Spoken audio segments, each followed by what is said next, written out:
एक बार की बात है, एक गुरु और शिष्य जंगल के रास्ते कहीं जा रहे थे। सुबह से लेकर शाम तक वो लगातार चलने के कारण थक चुके थे, इसलिए अब उनके अंदर और चलने की ताकत नहीं बची थी। तो अब वो फैसला करते हैं कि आज की रात वो जंगल में ही बिताएंगे और सुबह होते ही वो अपना सफ़र फिर से शुरू करेंगे। अब वो जंगल में ही एक पेड़ के नीचे चादर बिछाकर लेट जाते हैं और आराम करने लगते हैं। तभी वहाँ से एक राहगीर गुजरता है और वो उन दोनों गुरु और शिष्य को देखकर रुक जाता है और उनके पास आकर उनसे पूछता है कि क्या आप लोग जंगल में भटक तो नहीं गए हैं। तब शिष्य बोलता है, नहीं ऐसा नहीं है, हम यात्रा पर निकले हैं और मेरी गुरुजी सुबह से चल चल कर थक चुके हैं, इसलिए हम यहाँ पर आराम कर रहे हैं। तब वो आदमी बोलता है कि अगर आपको एतराज़ ना हो तो यहाँ से कुछ ही दूरी पर मेरा घर है, आप लोग मेरे साथ मेरे घर चलिए और आज की रात वहीं पर आराम करना और सुबह होते ही अपनी यात्रा पर निकल जाना, क्योंकि जंगल में बहुत से जंगली जानवर हैं, आपका यहाँ रुकना ठीक नहीं है। तो गुरु और शिष्य उस आदमी की बात मान लेते हैं और उसके साथ उसके घर चले जाते हैं। अब घर आकर वो आदमी अपने परिवार से गुरु और शिष्य का परिचय करवाता है और बताता है कि इस घर में मैं, मेरी पत्नी और मेरी ये 2 बेटियां रहती हैं। और थोड़ी देर और बातें करने के बाद वो सब मिलकर भोजन करने लगते हैं। वो आदमी बहुत गरीब था और गुरुजी भी उस आदमी की गरीबी उसके घर आकर अपनी आंखों से देख चुके थे। तो वो उस आदमी से पूछते हैं कि तुम्हारे घर के चारों तरफ ये जो खाली पड़े खेत हैं, यह सब किसके हैं। तो वो आदमी जवाब देता है कि ये सब खेत मेरे ही हैं। तो अब गुरुजी उस आदमी से बोलते हैं कि तुमने अपने खेतों में कोई फसल नहीं लगा रखी, तो तुम्हारे घर का गुजारा कैसे चलता है। तब वो आदमी बताता है कि हमारे पास एक भैंस है जिसका दूध बेचकर गुजारा हो जाता है। अब गुरुजी उस आदमी से थोड़ी बातचीत करने के बाद सो जाते हैं और सुबह जल्दी उठकर वो धीरे से अपने शिष्य को उठाते हैं और उसे चुपचाप चलने को कहते हैं। तो शिष्य अपने गुरुजी से कहता है कि हम इन लोगों को बिना बताए कैसे जा सकते हैं। तो गुरुजी उसे चुपचाप चलने का आदेश देते हैं और शिष्य अब शांत होकर अपना सामान लेकर गुरुजी के साथ चलने के लिए तैयार हो जाता है।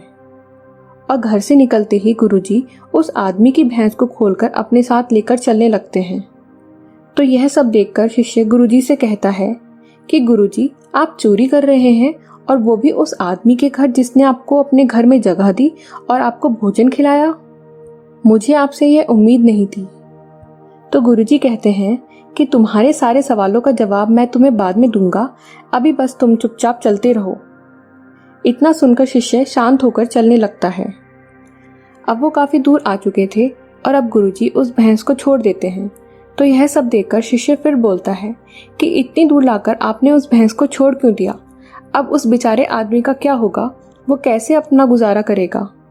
तब गुरुजी बोलते हैं कि मैंने उसी आदमी की भलाई के लिए यह सब किया है। तो शिष्य गुरुजी की बात सुनकर बोलता है कि इसमें भलाई कहाँ है, अब वो बेचारा अपने परिवार को कैसे पालेगा, वो इसी भैंस पर तो आश्रित था। तो गुरुजी बोलते हैं कि यही तो मैं भी कह रहा हूँ कि इतने बड़े खेत होने के बाद भी वो उनमें फसल नहीं उगाता और एक भैंस पर ही आश्रित रहता है और अपने परिवार को भी गरीबी में पाल रहा है, जबकि वो बहुत धनवान बन सकता है अपने खेतों की वजह से। तो यह सुनकर शिष्य बोलता है कि ये सब तो आप उस आदमी को भी समझा सकते थे बिना उसकी भैंस चुराए। तो गुरुजी बोलते हैं कि अगर मैं उसे ये सब समझाता तो उसे समझ नहीं आता, क्योंकि अभी उसे दूध बेचकर जितना भी धन मिल रहा था वो बिना मेहनत किए मिल रहा था, और किसी को बिना मेहनत करे धन मिलता है तो वो उसमें ही संतुष्ट रहता है, चाहे वो हमेशा गरीब ही क्यों ना रहे उस कम धन की वजह से। और इसलिए वो कभी मेहनत करने के बारे में सोच ही नहीं पाता या मेहनत करना ही नहीं चाहता। तब शिष्य बोलता है कि अगर आप कहते और विस्तार में यह सब बताते तो वो आपकी बात सुनकर ज़रूर मेहनत करता। तो गुरुजी कहते हैं कि अगर आप किसी को मेहनत करने के लिए कहोगे तो वो इंसान या कोई भी इंसान किसी के कहने से मेहनत नहीं करेगा। वो तब मेहनत करेगा जब उसके हालात उसे मेहनत करने के लिए बोलेंगे। इसलिए मैंने उसे कुछ नहीं कहा, मैंने बस उसके हालात बदले हैं। अब आगे उसका भाग्य है। अगर अब भी उसने अपनी बुद्धिमत्ता से काम नहीं लिया तो भाग्य भी उसका कुछ नहीं कर पाएगा। तो अपने गुरुजी की बातें सुनकर शिष्य उनसे संतुष्ट नहीं था, और क्योंकि वो उसके गुरु थे इसलिए उसने उनसे बहस नहीं की और चुपचाप चलता रहा। अब इस बात को 3 साल बीत चुके थे और वो शिष्य भी अपनी शिक्षा प्राप्त कर चुका था, मगर वो आज तक उस बात को भूला नहीं जो उसके गुरुजी ने उस आदमी के साथ किया था, और इस बात का आज तक उसे अफसोस था। इसलिए एक दिन उसके मन में ख्याल आता है कि अपने गुरुजी की तरफ से वो उस आदमी के पास जाकर उससे माफ़ी मांगेगा और उसे सब कुछ सच बता देगा। तो वो उस आदमी के घर की ओर निकल पड़ता है, और जब वो वहाँ पहुँचता है तो वहाँ सब कुछ बदल चुका था। वहाँ उस आदमी के छोटे से झोपड़े की जगह पर एक बहुत बड़ा सा घर बन चुका था और चारों तरफ फलों के बाग थे। तो शिष्य को लगता है कि शायद उस हादसे के बाद वो आदमी अपना सब कुछ बेचकर यहाँ से चला गया होगा।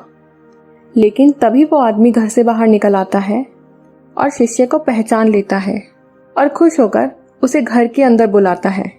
अब शिष्य आश्चर्यचकित होकर उस आदमी से पूछता है कि जब मैं 3 साल पहले अपने गुरुजी के साथ यहाँ आया था तब तो आप बहुत गरीब थे और यहाँ सिर्फ खाली खेत ही थे, तो अब ये सब आपने कैसे किया? तो वो आदमी बताता है कि उस दिन आप बिना बताए ही चले गए और उसी दिन हमारी भैंस भी कहीं चली गई थी, और फिर 2 दिन तक मैं और मेरा परिवार भूखा रहा। तब मैंने पास के गांव में जाकर खेत में मजदूरी करने का फैसला लिया और बदले में मिले धन से मैं एक भैंस खरीदना चाहता था, और 1 महीना खेत में मजदूरी करने के बाद मैं बाजार गया एक भैंस खरीदने के लिए। मगर भैंस को खरीदने के लिए मेरे पास जितना धन था वह पर्याप्त नहीं था, और वो भैंस बेचने वाला आदमी मेरी मजाक उड़ाने लगा और कहने लगा कि इतने धन में तो सिर्फ खेत में फसल लगाने के लिए बीज ही आ पाएंगे। जब बीज खरीद और खेत में मजदूरी करके भैंस का पेड़ लगा ले, और जब पेड़ उग जाए तो उसमें से भैंस तोड़ लेना। और वो भैंस बेचने वाला आदमी इतना कहकर जोर जोर से हंसने लगा। तो मैं मायूस होकर वहां से अपने घर लौटने लगा, और बाजार से लौटते समय मेरी नज़र वहां बिक रहे पपीते पर पड़ी जो मेरी बेटियों को बहुत पसंद है। तो मैंने वो पपीता ही खरीद लिया। जब घर आकर वो पपीता काटा तो उसमें बहुत सारे बीज थे, जिनको देखकर मुझे उस आदमी की बातें याद आने लगी और मैं मायूस हो गया। मेरे दिमाग में सिर्फ उसकी पेड़ लगा के भैंस तोड़ने वाली बातें ही घूम रही थी, और यही सब सोचता सोचता मैं घर से बाहर आकर घर के आगे ही खाली पड़े अपने खेत में बैठ गया। और तभी अचानक से मेरे दिमाग में आया कि क्यों ना मैं बीज ही बो दूं।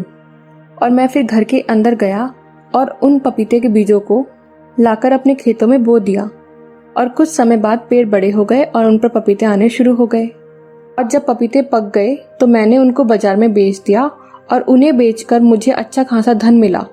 और फिर उस धन से मैंने कुछ और फलों के बीज खरीदे और उन्हें भी अपने खेतों में बो दिया। और इस तरह से मैं इतना बड़ा फल का व्यापारी बन गया कि आसपास जितने भी गांव हैं उन गांवों के सभी फल विक्रेता मुझसे ही फल खरीदते हैं, और आज मैं बहुत धनी बन चुका हूँ। अगर उस दिन मेरी भैंस नहीं गई होती तो शायद आज भी मैं उसका दूध बेचकर गरीबी में ही अपना परिवार पाल रहा होता। उस आदमी की बातें सुनकर शिष्य समझ चुका था कि उस दिन उसके गुरुजी ने जो किया था वह सही था। दोस्तों, आज की कहानी से हमें ये सीख मिलती है कि आप चाहे किसी भी परिस्थितियों में हो और आपका जीवन गरीबी से गुजार रहे हो, या फिर गरीबी की जगह आप किसी और चीज में फंसे हो, तो अगर आपको अपनी जिंदगी में बदलाव करना है तो आपको सबसे पहले उस परिस्थिति में फंसे रहने की वजह को, मजबूरी को या बहाने को खत्म करना होगा, जिसकी वजह से आप अपनी जिंदगी में बदलाव नहीं करना चाह रहे। और ये काम आपको खुद ही करना होगा, क्योंकि अब समय बदल चुका है। अब आपके पास कोई गुरु या शिष्य या कोई दोस्त नहीं आएगा आपके हालात बदलने। इसलिए एक बार खुद अपने हालातों के बारे में सोचिए और समझिए, और खुद से सवाल कीजिए कि क्या जो आपके हालात अभी हैं वह आपके लिए ठीक है, या इससे भी बेहतर आपके हालात हो सकते हैं। दोस्तों, आप सोच भी नहीं सकते कि हमारी इच्छा शक्ति में कितनी शक्ति होती है। इसलिए आप अपनी इच्छा शक्ति को अपने हालातों को बेहतर बनाने में लगा दीजिए, और ब्रह्मांड की सारी ताकत आपको बेहतर बनाने में लग जाएगी। दुनिया के कई महान लोग भी इसी इच्छा शक्ति की वजह से महान बने हैं। इसी इच्छा शक्ति पर एक बुक भी लिखी है जिसका नाम है द सीक्रेट।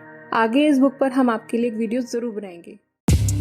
सो फ्रेंड्स, अगर आपको ये वीडियो अच्छी लगी हो तो इस वीडियो को लाइक करके हमारे चैनल को सब्सक्राइब जरूर कीजिएगा, और साथ ही बेल आइकन का बटन दबाना ना भूलें, जिससे कि हमारी आने वाली अच्छी वीडियोस आप तक सबसे पहले पहुंचे। Thank you.